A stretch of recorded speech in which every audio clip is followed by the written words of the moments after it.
From out of the romantic South Seas, we bring you this story of the coconut palm. In this vast area of the island world in which it flourishes, it is the environment and tree of life for many. It made history.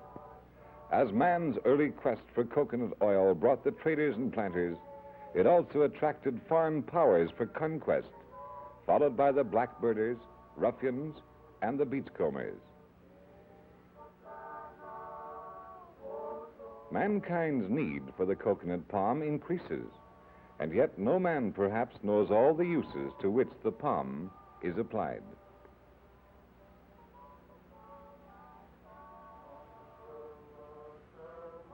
Possibly among the lines of this poem is found the clue to the tree's origin on these island shores.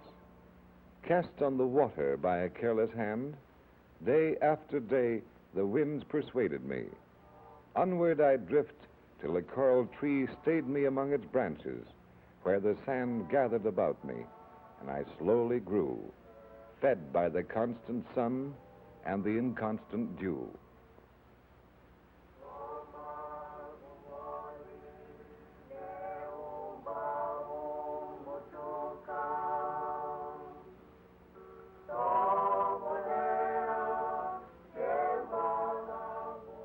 The palm is truly nature's masterpiece. Apart from this cloth-like substance which rounds the base of the fronds, the tree is indeed remarkable, for as long as it lives, it bears. 200 nuts besides innumerable blossoms may be seen upon it at one time. And though a whole year is required to bring any one to the germinating point, no two perhaps are in precisely the same degree of growth.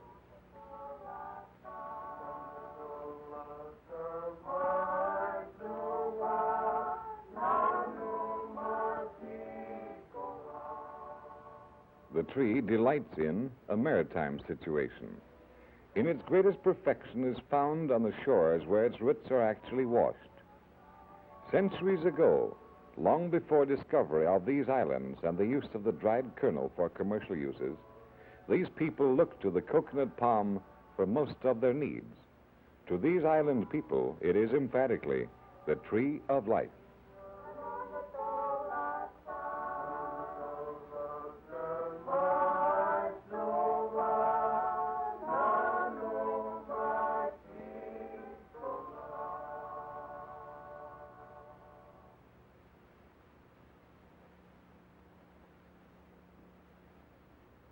Like their forefathers generations ago, these men came to this grove to spend a few days, to partake of a few of the stores the tree bears and harvest for their sake.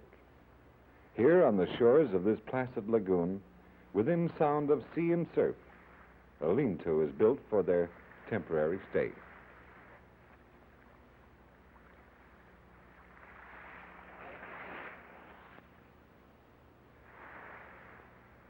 The blessings a tree confers are unlimited. The native thatches his roof with its boughs and weaves them into sides, and baskets, too, to carry his food.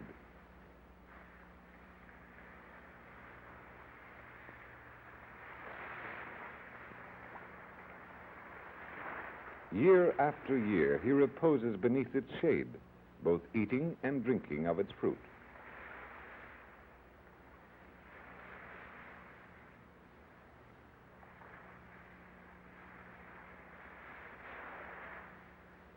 This lean-to will protect him from the torrential downpours for which these islands are noted.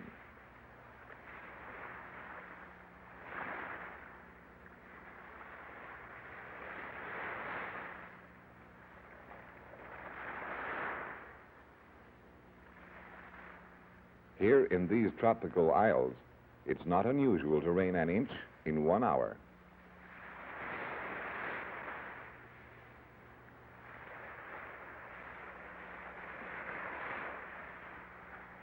While some of the men search for fallen nuts nearby, one man removes the kernel to be eaten raw and some of it cooked. The other removes the dry husk to kindle a fire that will cook their foods.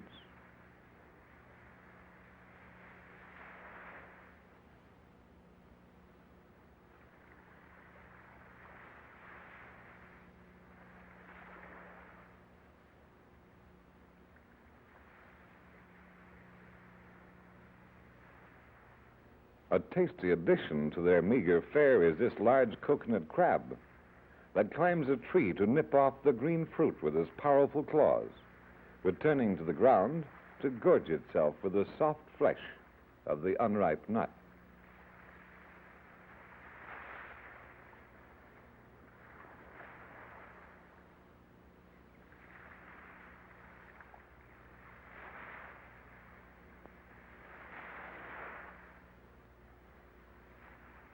Fibers from the husk are twisted into fishing lines and cords for their canoes. The fronds are split and tied to make a fish fence, and from the trunk, a spear to make his catch.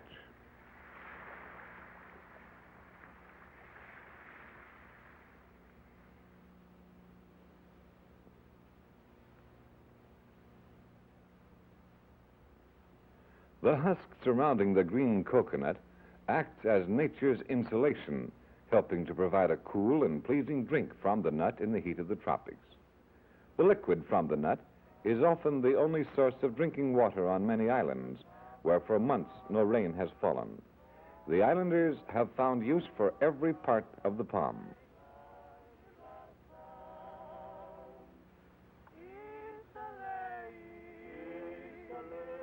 Our friend has said, "My wife has asked me to make her a broom."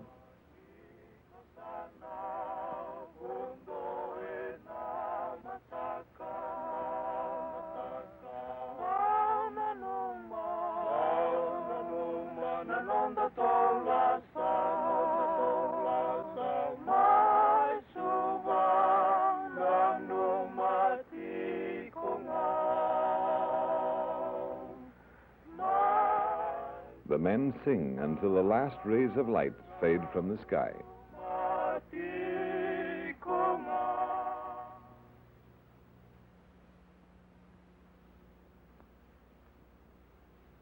Early next morning, they start gathering nuts for copra making. No use is made of the water in a fallen nut. It runs to waste.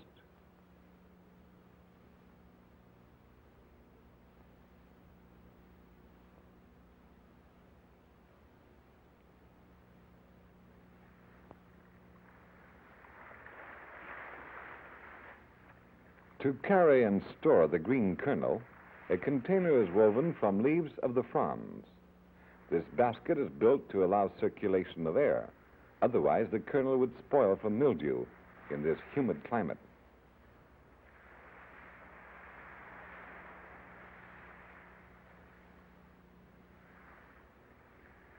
Making copra for export was introduced into the South Seas by the German firm of Godefroy's in the 1870s. They were the leading traders of that era.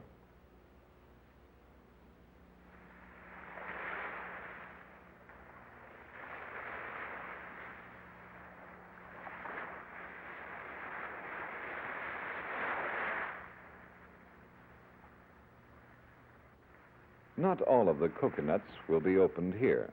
Many will be taken to their village for cooking and use in almost every meal, while the husks are used for rope making and fuel. To carry the nuts one by one would be a difficult task. So with the same fibers used for rope, they are tied in pairs. The nut, if left lying on the ground, soon takes root and sprouts.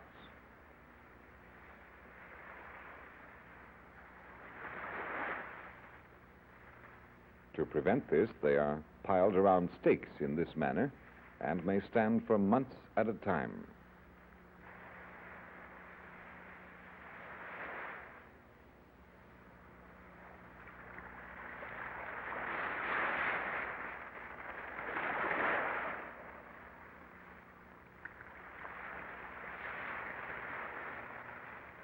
The tequila, or sailing outrigger has been sent from the village to pick up the men. It is fitted with a sail made from the pandana's palm.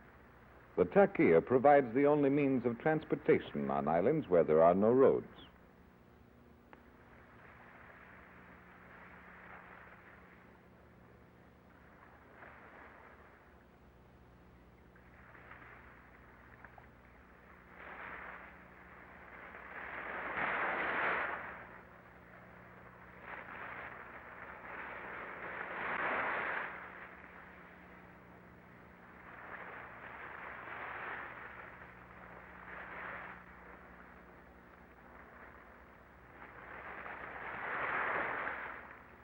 During the season of the trade winds, the natives in their canoes ply the waters of these sleepy lagoons.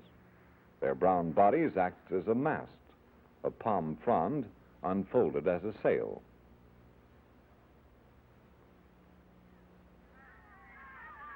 A moment of play gives way to great excitement at first sight of the returning takia, where the kiddies are always in hand to greet it.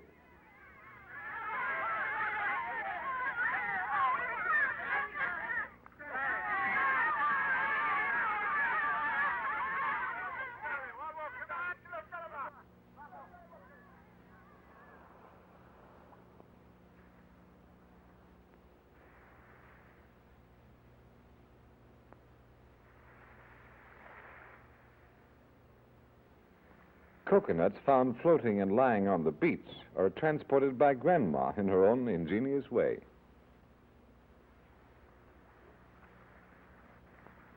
The men, upon returning to the village, continue to make copra. For the islander, the dried kernel of this nut is his cash in hand or his bank account. But to collect his interest, he must remove this white kernel, which is about 1/2 inch in thickness.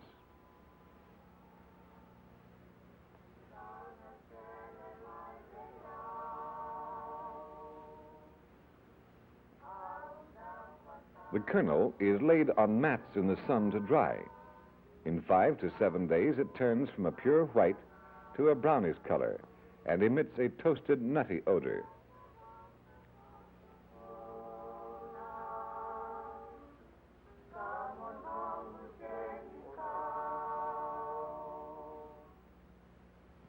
Since copra takes the place of money, it is therefore their medium of exchange.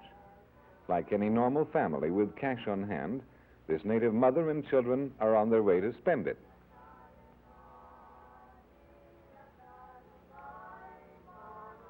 On every island supporting a few villages, a local trader is always found.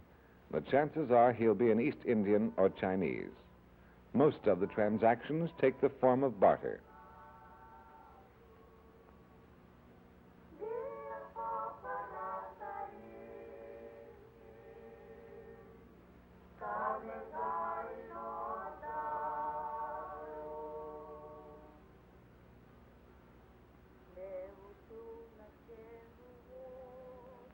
Learning the needs of the woman, he returns with 2 bars of soap, 2 cans of bully beef, and a few pieces of fabric, of which the woman may take her choice of one.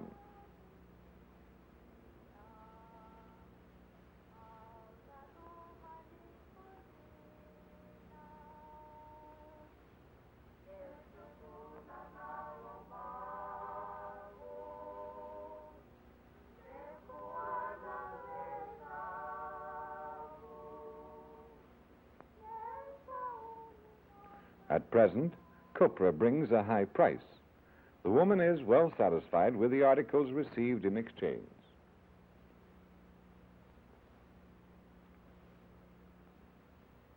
The storekeeper's work now begins, for the boat is soon due to pick up his copra. With the aid of local villagers he pays in trade, the loose copra is bagged for shipment. At dawn a few days later, the cutter arrives outside the reef, waiting until daylight to sail through the narrow passage into the lagoon.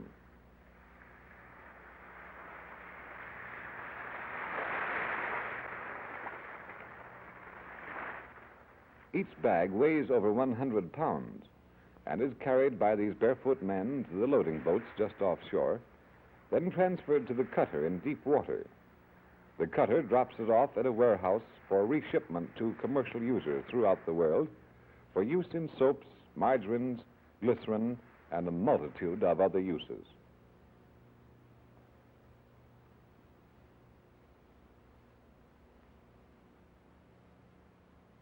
Palm trunks serve the islanders as bridges to cross his streams, and sawn into posts upholds his dwelling, while at hurricane time, the boughs hold down his roof.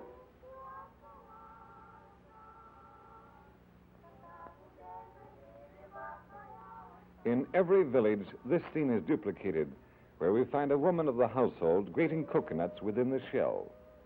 And of course, no scene of this kind is complete without a child.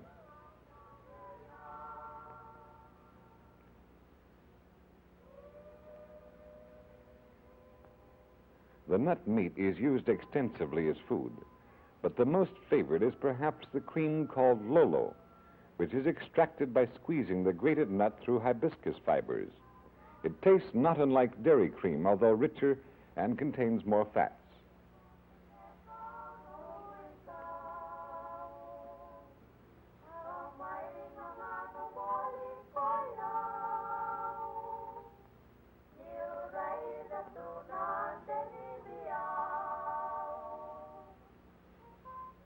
With the center rib extracted from the palm leaf, she tests her boiling taro.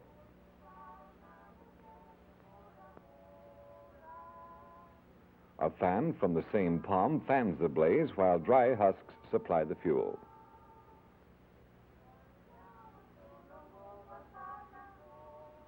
To make a dish like our creamed spinach, she drops taro tops or leaves into a little boiling water.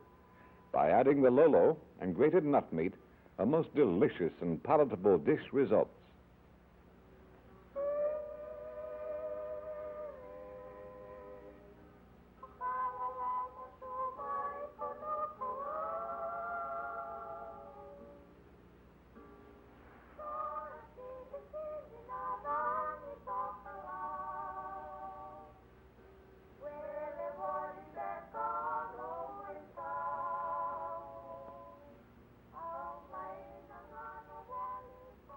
It is a custom of most Pacific Island people for the man of the family to eat first.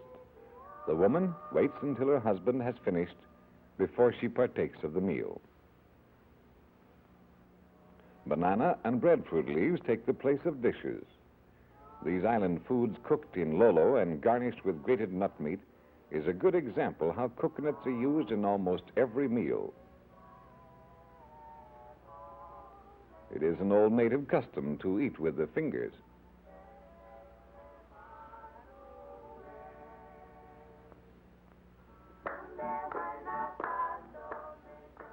Last but not least is coconut oil made from the lolo. Boiling changes its color to amber and removes the moisture. For stirring, she uses a frond butt. Adding sandalwood bark or cinnamon leaves imparts a scent. And straining is done through the hibiscus fibers, and a palm leaf is used as a funnel.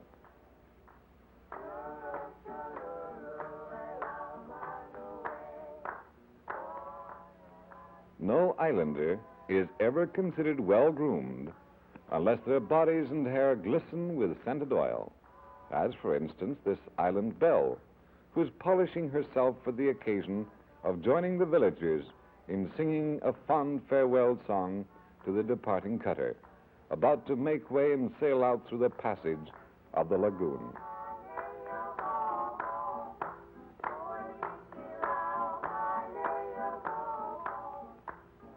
As they say in Fijian, samute, until we meet again.